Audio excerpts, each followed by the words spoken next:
Appuyez sur ce bouton, c'est la garantie d'une mort assurée pour 4 raisons. D'abord, l'accélération et le freinage. Passer de 100 km/h à 0 lors d'un accident de voiture, ça vous transforme en crêpe. Accélérer de 0 à 200 dans un avion de chasse, ça oblige à des entraînements de fou pour ne pas s'évanouir. Cette accélération, on la mesure en G. Et vous vous demandez probablement quelles sont les limites atteignables par l'homme. Eh bien, quelqu'un a testé pour vous. John Paul Stapp s'est attaché à une fusée pour voir le résultat. Passer de 0 à 1400 km/h en 1 seconde, 40 G d'accélération, ça fait mal. Son squelette était en morceaux. Côte, coccyx, poignet, tout cassé. Ses organes et ses yeux ont quasiment explosé. Il a été aveugle pendant plusieurs jours. Et bien pour passer à quasi vitesse lumière en 1 seconde, c'est 100 millions de G. Ça veut pas dire que c'est impossible. Il suffit juste de rallonger le temps d'accélération. Prenons 1 G. C'est ce que tu ressens dans un looping de montagne russe. Eh bien, si tu peux supporter ça pendant 936 jours, tu arriveras à 99% de la vitesse désirée. Mais une fois qu'on y est, deuxième problème. Les obstacles. À vitesse lumière, impossible de les éviter.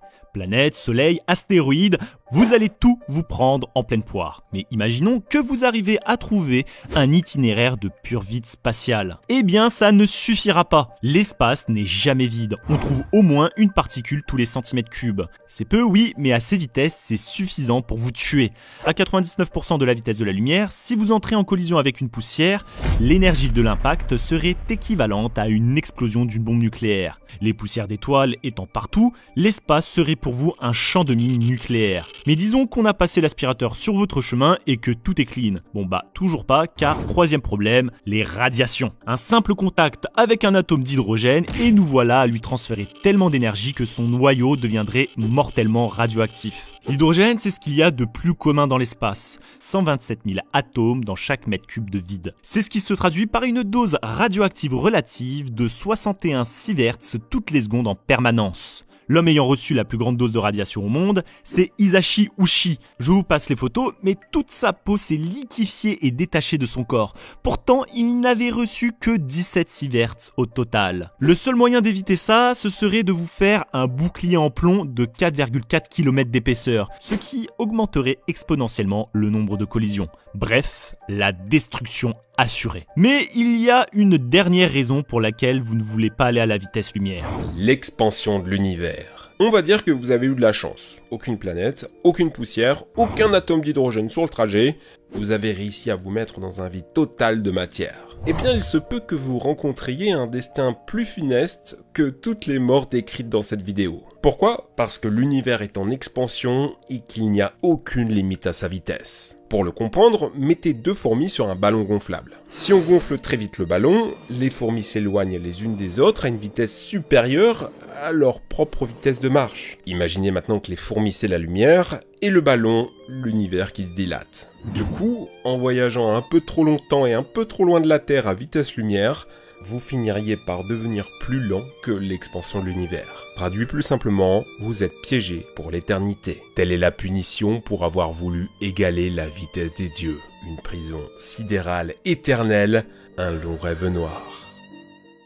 Que voit-on en voyageant à vitesse lumière ? À vitesse lumière, il y a 3 effets sur votre vision. Premièrement, les formes vont changer. À vitesse lumière, ton champ de vision va s'élargir. Tu vas pouvoir voir la Terre non pas ronde, mais comme si c'était une carte mise à plat. Tu verras même ce qu'il y a derrière les choses, comme cette face cachée de la Terre qui t'est normalement invisible. Comment c'est possible? À vitesse normale, quand vous voyez, disons une tasse, vous ne la voyez pas vraiment. Vous captez les photons qui ont rebondi dessus et qui ont atteint votre œil. Mais les photons de cette tasse, il en rebondit dans tous les sens.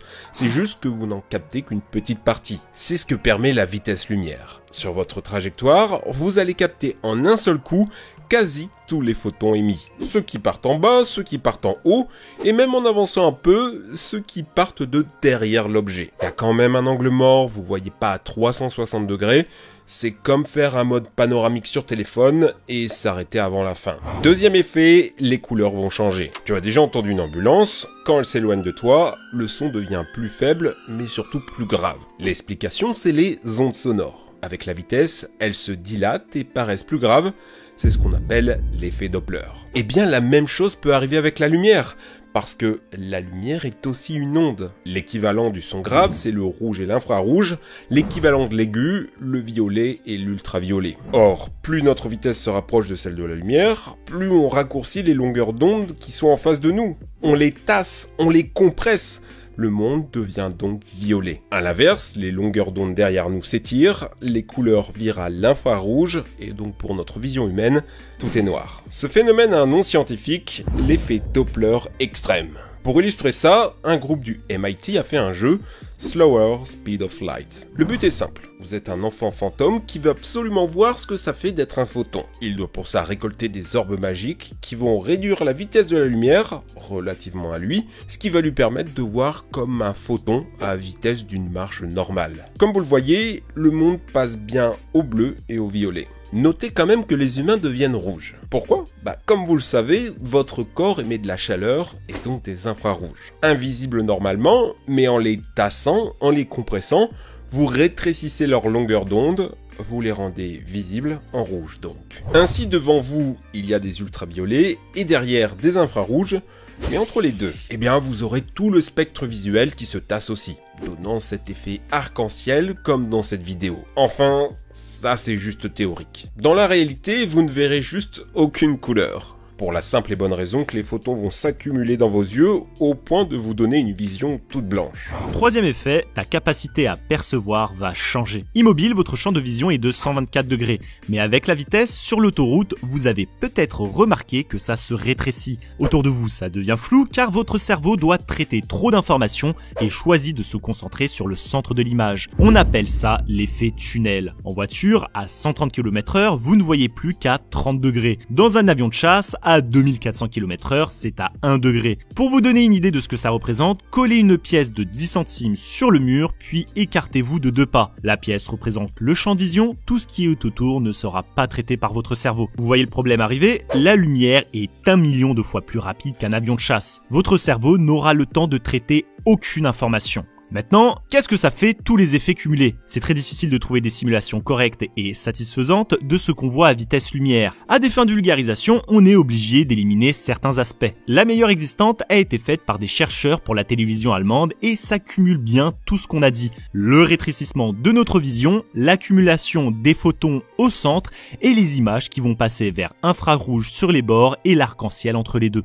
Quels sont les effets de la vitesse lumière sur ton corps? En voiture, que tu ailles doucement ou rapidement, tu ne sens pas la différence. Tu peux lancer une balle sur le siège avant, elle te reviendra pas dessus. Théoriquement, à 99% de la vitesse de la lumière, c'est pareil. Tu pourrais vivre tranquillement ta vie à l'intérieur du vaisseau, il n'y aurait aucune différence. Mais qu'est-ce qui se passe si on monte à 100%? Qu'est-ce qui se passerait si tu venais à lancer une balle? Théoriquement, on rappelle, rien ne peut aller plus vite que la lumière. Et c'est le cas, aucun atome ne pourrait bouger. La balle serait figée. C'est contre-intuitif, je sais, mais à 100% de la vitesse lumière, vous êtes plutôt comme les phares de la voiture. Si vous les allumez à 100 km/h, ils vont pas aller à 100 km/h de plus que leur vitesse lumière. Et ce petit paradoxe a un effet jusque dans votre cerveau. Vos pensées, ce sont des signaux chimiques et électriques. Ils sont liés à des molécules et des particules qui ont une vitesse. Or, vous l'avez compris, ils vont pas aller plus vite que la lumière. Si vous commencez une conversation et qu'en plein milieu vous appuyez sur le bouton vitesse ultime,